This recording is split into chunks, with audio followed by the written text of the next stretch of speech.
안녕하십니까. 김군의 마음TV 김원장입니다. 이번 시간에는 자아라고 하는 이 주제에 대해서 생각해 보겠습니다. 인간에게는 자아가 있습니다. 흔히 자아란 말을 많이 쓰시죠. 자아. 그런데 우리가 알아야 될 것은 주님께서도 자아가 있으셨다는 말입니다.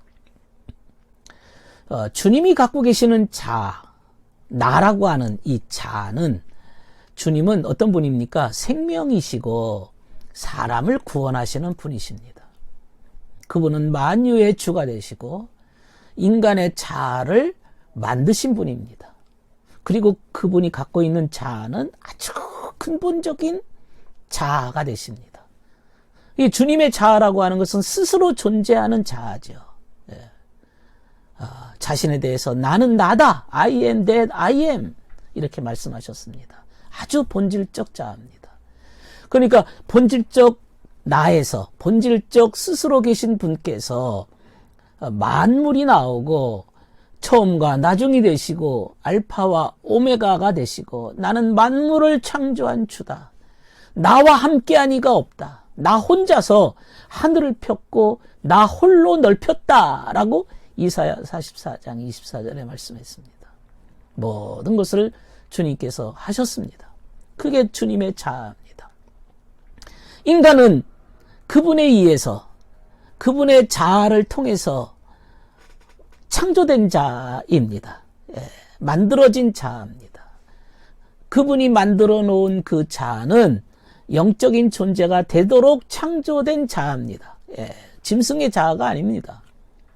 그렇기 때문에 인간의 자아라는 것은 주님의 자아를 닮아갈 때만이 그분을 닮아갈 때만이 진정한 자아가 될 수가 있도록 만들어졌습니다. 주님 떠나서는 살 수가 없는 것이죠. 주님의 자아를 닮아갈수록 하늘의 신령한 은사를 받고 하늘나라 선물을 받고 하늘나라 생명을 받는 겁니다. 하나의 그릇이지요. 주님의 자아의 모습을 닮아가도록 만들어진 자아. 하나님이 사랑이시기 때문에 인간은 하나님의 사랑을 받는 그릇으로서의 자아입니다. 하나님은 스스로 존재하신 분이고 인간은 하나님이 스스로 존재하신 분께서 주시는 힘에 의해서 살아가는 존재입니다. 인간은 신이 아닙니다. 만들어진 존재, 지음받았다 그랬어요. 그러니까 그분이 주시는 것으로 살아가는 거죠. 그분이 주시는 것으로 살아갑니다. 그래서 우리에게 일용할 양식을 주옵시고 이렇게 늘 기도하는 겁니다. 영혼의 양식, 하늘의 양식, 생명의 양식을 주님이 주시는 그 먹이를 가지고 먹어야 살지 않습니까? 인생의 영혼이 살아가는 것입니다. 이때에 진정한 행복이 따라오는 것입니다. 그런데 주님의 자아의 특성을 보시면요. 주님의 자아는요. 다른 타자, 다른 이를 사랑한다는 데 있습니다. 주님은 다른 이를 엄청 사랑하십니다. 마치 빛이 온 세상에 비추지 않습니까? 자기 혼자 이렇게 머물러 있는 빛이 없습니다. 온 세상 만물에 다 퍼지고 비춰버립니다. 자연 만물을 다 비춰버립니다. 그리고 그 자연 만물의 빛이 따뜻하게 비춰주면서 그 따뜻하게 열기로서 그 자연 만물을 열을 갖다 줌으로써 자연 만물이 이제 수성함을 얻습니다. 이제 짐승들은 새끼를 메고 식물들은 푸릇푸릇 싹이 돋고 그리고 이제 자연 만물들이 다 이제 생동하게 되어집니다. 마찬가지로 주님이 인간에게 빛을 비추는 것처럼 사랑을 주심으로 인간과 주님이 하나가 되는 겁니다. 주님의 것 가지고 내가 힘을 얻는 거예요. 살아가는 거죠. 주님과 이제 연합하게 되어집니다. 하늘나라 것을 내가 이제 내 영혼에 깊숙하게 받아들임으로써 소화됨으로써 주님과 연합하는 존재가 되어집니다. 우리가 이후에 주님 앞에 서는 날 주님께서 천국을 예비하시고 하늘나라를 준비하시고 우리에게 있을 초소를 예비하시고 우리에게 선물로 주십니다. 행복을 주십니다. 우리는 그걸 받음으로써 진정한 행복이 있는 것이지, 주님 떠나서 스스로 천국을 찾아가는 존재도 아니고 자기가 만든 집에 사는 게 아닙니다. 주님이 예비하시고 주님이 우리에게 주시는 그 은총으로 우리가 살아가는 것입니다. 마치 빛이 와야 자연 만물이 살아가는 것과 마찬가지입니다. 하늘에 비가 내려와야 자연 만물이 이제 우미 특허 사람들이 살 수가 있는 것이지요. 그러니까 인간의 자아라고 하는 것은 주님의 자아로 말미암아 행복을 누리고 생명을 얻도록 창조되어졌습니다. 그렇게 본질적 자아로부터 우리에게 만들어진 자아가 채워져야 인간은 진정한 삶을 누릴 수가 있다, 그겁니다. 이게 바로 주님의 사랑입니다.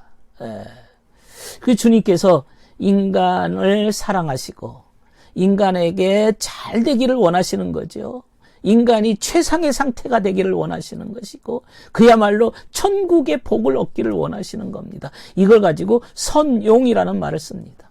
주님의 쓰임새가 되는 거죠. 주님의 것이 되고 주님의 복을 누리는 겁니다. 선용입니다.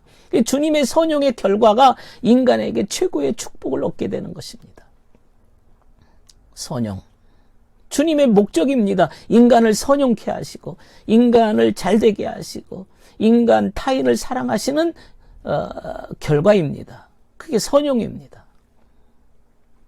그렇기 때문에 그 선용하시는 그 주님의 자아에 비추어서 인간도 선용하는 삶을 이 땅에서 살아야 되는 것이죠. 내가 내 마음의 사랑을 가지고 어떤 대상을 사랑하느냐, 나만을 사랑하느냐, 세상을 사랑하느냐가 아니라 이 사랑을 가지고 선용하는 사랑을 살아라 이거죠. 나만을 사랑하는 건 선용이 아닙니다. 욕심이고 이기심이고 악용하는 거죠. 주님의 것을 받았으니 이웃을 사랑하라. 그게 바로 선용입니다. 이웃 사랑이 선용입니다.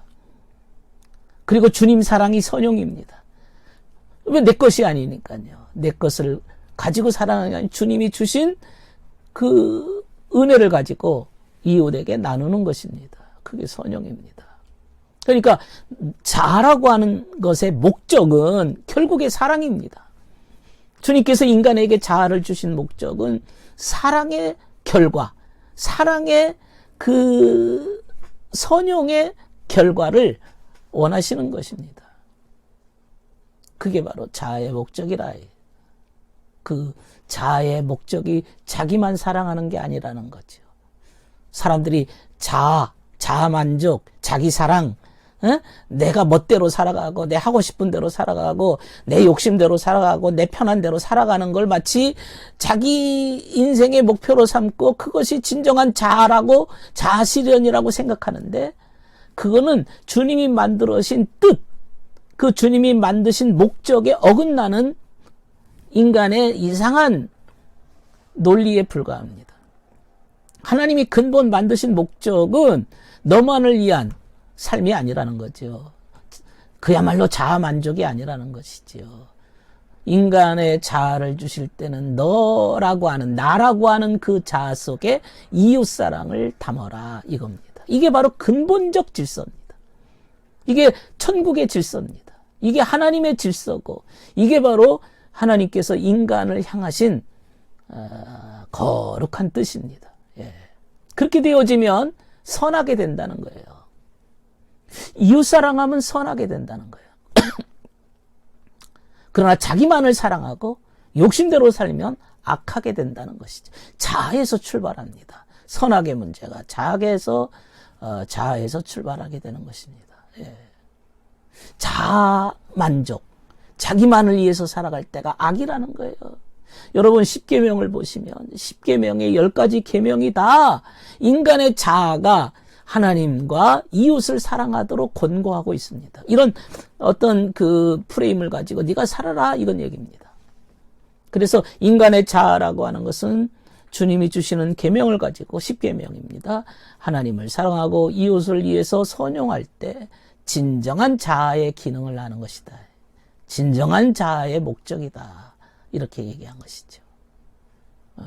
그런데 인간이 이런 자아의 목적을 자꾸 벗어나서 자기 욕심이 이끄는 대로 자기만을 위해서 살아가는데 인간의 이제 죄성, 인간의 독성이 드러나는 것이죠. 이것이 이제 주님 앞에서 벗어나는 자아의 모습입니다.